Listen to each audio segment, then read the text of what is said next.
If our bodies reveal God's love for us and our call to love like him, the devil's going to attack that. But how does he do this? Back in high school, I always had this shadow of insecurity hovering about me. Was I pretty enough? Was I smart enough? Always trying to keep others interested, and I just never felt enough. But why? Why was I not enough? Why could I just never measure up to these unspoken standards that I had? I don't believe that I just woke up one day and I just had all of these insecurities and I just said, oh, I'm not enough. No, I truly believe in my life the devil just slowly chipped away at me over time, chipped away at my insecurities, and I just started believing the lie. Now, I got married, I started having a lot of issues. I started getting really angry and mad, and it was hard for me to receive love, and it was hard for me to give love. And after a while, I just started going numb, and I couldn't figure out why. And I would pray, and I'd go to adoration, and I'd just be asking God. And I came to this conclusion: I needed to go to counseling. And that was really hard for me, because who wants to admit they have a problem? Who wants to go to a counselor and get fixed? You know, you want to be perfect. You don't want to fall into that trap. And I knew I needed it. And I started going to counseling. I was talking with a priest, and what came up in counseling that I had just really suppressed for so many years is that I was molested when I was a little girl by a family member. And all of these memories started bubbling up. And after that was revealed to me, everything made so much sense in my life. I felt like all of these puzzle pieces that I just couldn't fit in the right places came together when I found that out. It made so much sense to me why I was the way I was when I was a little girl. It made so much sense to me why I was the way I was in high school and how I just sexualized so much of my anger. I finally made sense to myself, and it took that realization. And then I had to start looking at the wounds that came from that, the lies that were stemming from that. And a couple of the lies were, well, you're not lovable, that your body is dirty, that you're not worth protecting, you're not worth cherishing, you aren't worth love. And that was hard. And I realized that I was living out of that wound. But because we have such a merciful Father, and because we have such a merciful God that wants to love us and forgive us and be close to us, not in our perfection, not in the perfect way society looks at us, but he wants to be close to us in those places, in that ugliness, in the wounds that we all may carry around, that we act like we don't have. Most people, actually I believe all people, carry around wounds, brokenness, insecurity, and we're all sinners. There is not a person sitting among you right now in your class that is not a sinner. Everybody is a sinner. And Jesus wants to come into your wounds. He wants to come into your brokenness. He wants to come into that sin, and he wants to heal it. And he wants to make you whole again.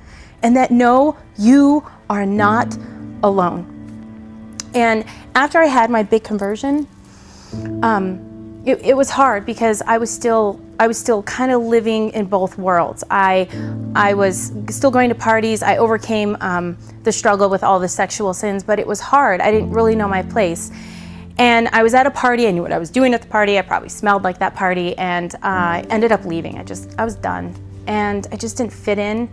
And I was driving home, and every time I would drive home from school or that area in the city, I would drive by this adoration chapel. And that night, for some reason, I just pulled into the parking lot. And I thought to myself, what are you doing here, stupid girl? You can't go into adoration like this right now. And I looked like a crazy talking to myself in this parking lot. And then I mustered up the courage, and I walked into this perpetual adoration chapel, all these little old ladies praying. And as I walked in, just full of shame, I knelt in the back of the little chapel, and I kept my head down. I couldn't look up at Jesus in the Eucharist. And I just sat there praying, thinking, what am I doing? Why am I here? And then finally, I looked up at Jesus in the Eucharist. I looked up at him and I said, here I am, my God. Here I am in all of my filth.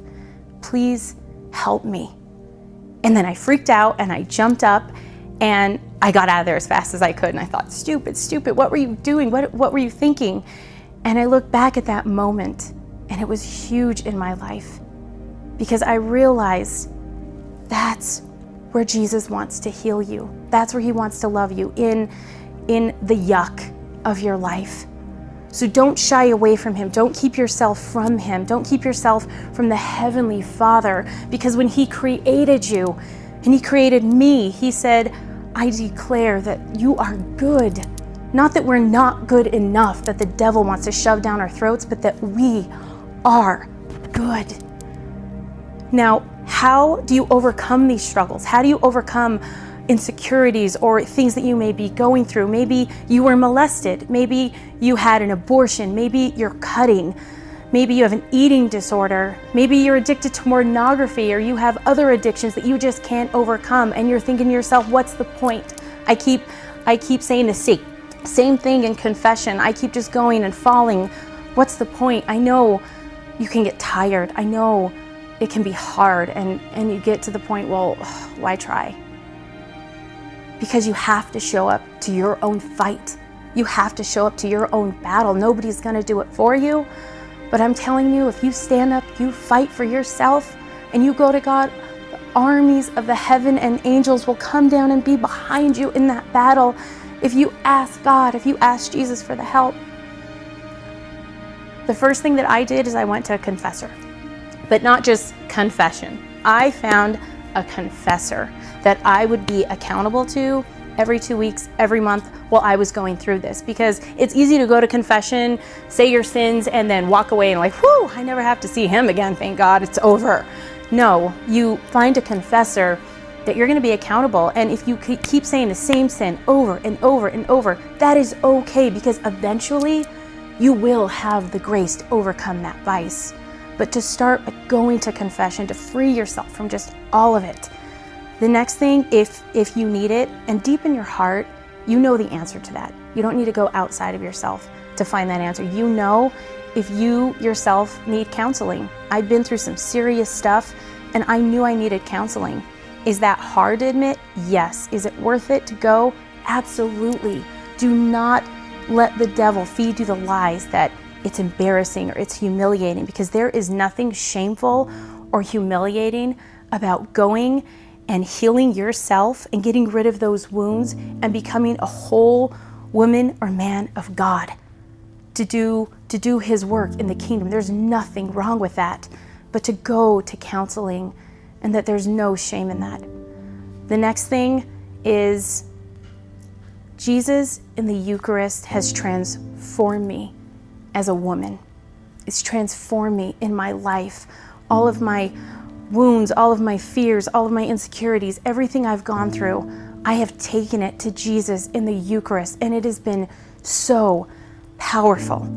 Because if you can invite and you can bring and give those wounds that you have, those sins, those lies that you're being fed constantly about yourself, if you give those to Jesus, you give those to God, the devil cannot follow you into the light. He has got to go. And that's where he can heal you, because he is the ultimate divine healer. Don't shy away from that. The last thing is, maybe there's some people in your life, some people that are toxic, some people that are not good. Maybe it's a boyfriend, maybe it's a girlfriend, maybe it's just a guy friend, but there are those people that you know that weigh you down and that feed those lies. They don't help, but they weigh you down in your life. And you should never have to lower your standards to be around anyone.